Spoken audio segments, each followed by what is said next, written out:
اس وظیفے کو نہیں چھوڑے. سخت مشکل جب آتی تھی نا تو صحابہ پڑھا کرتے تھے حسبنا اللہ و نعم الوکیل نعم المولا. پڑھیے گا حسبنا اللہ و نعم المولا و نعم النصیر. اس کا معنی بڑا خوبصورت ہے. بالکل سادہ سا مختصر سا معنی کرے نا تو اس کا معنی یہ ہے میرے لیے اللہ ہی کافی ہے. اللہ میرا مددگار ہے, اللہ بہترین مددگار ہے, اللہ بہترین کفایت کرنے والا ہے. اس وظیفے کو نہیں چھوڑیں اور اس کے معنی سمیت اس کو یاد رکھیں.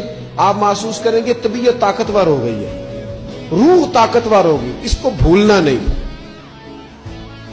اور دوسرا آپ سے عرض کرنا ہے کہ اعلیٰ حضرت چونکہ ہم سلسلہ طریقت میں فاضل بریلوی سے وابستہ ہیں اور باقی جتنے بھی لوگ ہیں سارے ماشاءاللہ انہی سے وابستہ ہیں.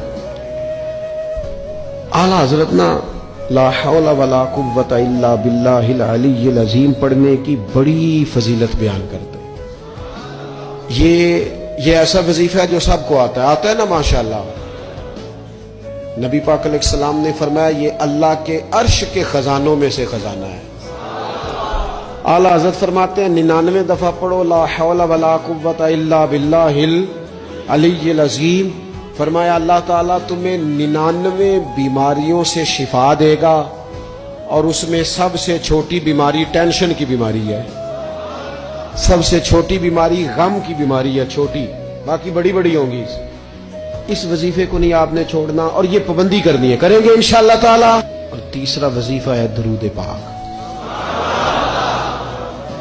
یہ بندہ درود پاک پڑھتا ہے تو پتہ ہوتا کیا ہے, ایک بار پڑھو تو 10 رحمتیں, 2 بار پڑھو تو 3 بار پڑھو تو 4 دفعہ پڑھو تو پھر تو چاروں جانب رحمت ہی رحمت ہو جاتی ہے.